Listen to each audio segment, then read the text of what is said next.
अब बात करते हैं दिल्ली के अधिकारियों की पोस्टिंग और ट्रांसफर के अधिकार की, जिससे लेकर केंद्र अध्यादेश लेकर आई है। और इस अध्यादेश को जब बतौर विधेयक और बिल संसद में पेश किया जाएगा तो कैसे राज्यसभा में इसे रिजेक्ट करवाना है, कैसे राज्यसभा में इसका विरोध करवाना है, इसके लिए लामबंदी लगातार जारी है। दिल्ली के मुख्यमंत्री और आम आदमी पार्टी के राष्ट्रीय संयोजक अरविंद केजरीवाल आज समाजवादी पार्टी के अध्यक्ष अखिलेश यादव से लखनऊ में मुलाकात करने वाले हैं। उत्तर प्रदेश के पूर्व मुख्यमंत्री अखिलेश यादव से अरविंद केजरीवाल की यह मुलाकात इसीलिए बहुत महत्वपूर्ण है क्योंकि समाजवादी पार्टी के 3 राज्यसभा सांसद जो कि अभी वर्तमान में हैं और 3 सांसदों का समर्थन अरविंद केजरीवाल को मिलता है, तो नंबर गेम में कहीं ना कहीं वो थोड़ी उनकी जो नंबर टैली है वो ऊपर आएगी, वो थोड़े और सांसदों का समर्थन जुटाने में सफल हो पाएंगे। तो समाजवादी पार्टी के ये 3 सांसद जो हैं राज्यसभा के, वो अगर अरविंद केजरीवाल का समर्थन करते हैं तो ये आंकड़ा कहीं ना कहीं अरविंद केजरीवाल को फायदा पहुंचा सकता है। राज्यसभा में वैसे तो बहुमत में अगर देखा जाए तो कोई भी नहीं है, लेकिन जहां जीत की संभावना बीजेपी के लिए थोड़ी आसान है तो आम आदमी पार्टी के लिए थोड़ी सी मुश्किल। लखनऊ से मेरे सहयोगी मयूर शुक्ला मेरे साथ जुड़ गए हैं। मयूर, लखनऊ में आज मुलाकात होने वाली है अखिलेश यादव के साथ। 3 राज्यसभा के सांसद हैं। इन 3 सांसदों का समर्थन अगर अरविंद केजरीवाल को मिलता है तो ऐसे में क्या फायदा, क्या नफा और क्या नुकसान हो सकता है आने वाले समय में केजरीवाल को?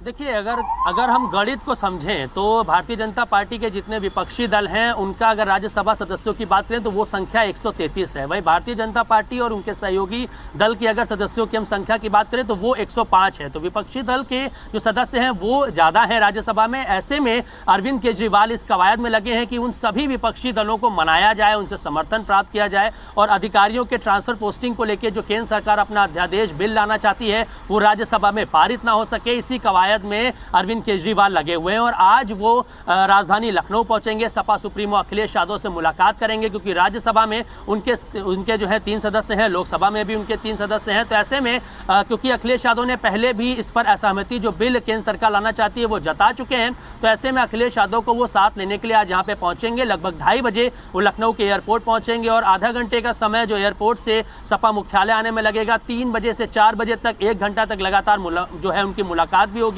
और 4 बजे के अराउंड वो संयुक्त प्रेस कॉन्फ्रेंस करेंगे, जिसके बाद वो दिल्ली रवाना हो जाएंगे। सपा कार्यालय के बाहर इस वक्त हम मौजूद हैं और तस्वीरें हम आपको दिखा दें कि अरविंद केजरीवाल के समर्थन में और उनके स्वागत के लिए यहाँ पर बड़े बड़े बैनर पोस्टर्स लगा दिए गए हैं क्योंकि पंजाब के सीएम भगवंत मान भी यहाँ पे मौजूद रहेंगे, राघव चड्ढा रहेंगे, यूपी के प्रभारी संजय सिंह भी आ रहे हैं। तो पूरे दल बल के साथ आज अरविंद केजरीवाल अखिलेश यादव से मुलाकात करने पहुंचेंगे और जो राज्यसभा में जो बिल लाना है वो पारित ना हो सके केंद्र सरकार का, इसको लेकर समर्थन जुटाने में वो लगे हुए हैं।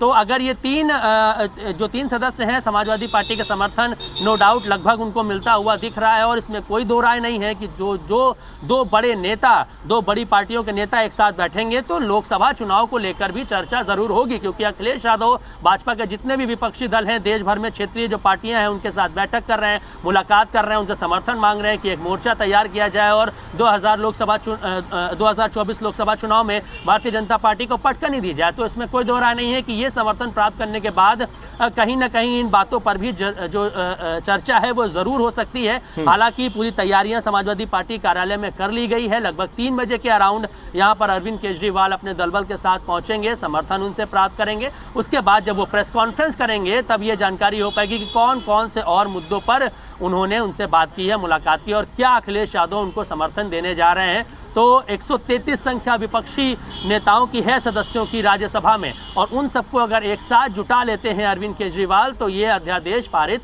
नहीं हो पाएगा। तो अब देखना होगा कि अरविंद केजरीवाल जिस प्रयास में लगे हुए हैं देश भर में विपक्षी नेताओं से मिल रहे हैं वो इनका प्रयास कितना ज़्यादा कारगर साबित होता है। तो फिलहाल इंतजार है लखनऊ वासियों को, समाजवादी पार्टी कार्यालय में अखिलेश यादव को कि कब अरविंद केजरीवाल पहुंचेंगे और किन किन मुद्दों पर।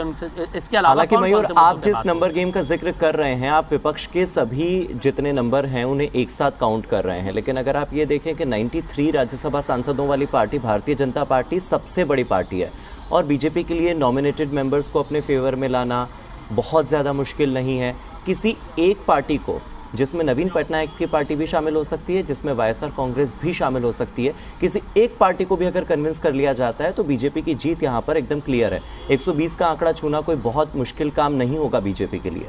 हालांकि ये बहुत मुश्किल है अरविंद केजरीवाल के लिए। ठीक है, अब हम उन 3 राज्यसभा सांसदों की बात कर लेते हैं। वो 3 राज्यसभा सांसद जो समाजवादी पार्टी के हैं, उनका आप थोड़ा बैकग्राउंड बताइए। उनका समर्थन अगर अरविंद केजरीवाल को मिलता है तो कौन है वो लोग, उनकी विचारधारा कैसी है, इसका थोड़ा सा जिक्र कर लेते हैं हम।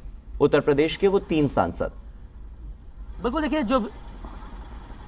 जो विचारधारा इस समय चल रही है वो 2 विचारधाराएं। अगर हम बात करें कि अखिलेश यादव पूरे देश में जाके जिन विपक्षी नेताओं के साथ, क्षेत्रीय नेताओं के साथ वो बैठक कर रहे हैं, और विचारधारा फिलहाल 2 ही चल रही हैं इस समय। अगर हम माने तो कि भारतीय जनता पार्टी को जो विपक्षी नेता हैं, विपक्षी दल हैं, वो एकजुट होना चाहते हैं कि कैसे सत्ता से हटाया जाए। तो 3 जो राज्यसभा के जो मेंबर हैं समाजवादी पार्टी के, उनके विचारधारा अखिलेश यादव से कोई अलग नहीं है। और अखिलेश यादव भी चाहते हैं कि तमाम जो बड़ी पार्टियां, उन्होंने कांग्रेस पार्टी को लेकर भी जब जी मीडिया ने उनसे सवाल पूछा था तो उन्होंने कहा था कि कांग्रेस पार्टी एक राष्ट्रीय पार्टी है, उसको ये सोचना चाहिए कि अगर भारतीय जनता पार्टी को सत्ता से हटाना है तो कैसे क्षेत्रीय पार्टी को वो साथ लेकर आएंगे। जब हम उनसे गठबंधन की बात पूछते हैं कांग्रेस से, तो वो नकार देते हैं कि वो किसी बड़े दल के साथ गठबंधन नहीं करेंगे। लेकिन दूसरी तरफ अखिलेश यादव इस तरीके की बात करते हैं। तो कहीं ना कहीं विपक्षी दल के जो नेता हैं वो सब एकजुट होना चाहते हैं। और बैकफुट पर भी अखिलेश यादव है कि अगर सबको, बड़ी पार्टियों को और विपक्षी दलों को साथ में लेकर वो नहीं चलेंगे तो कहीं ना कहीं 2024 लोकसभा चुनाव में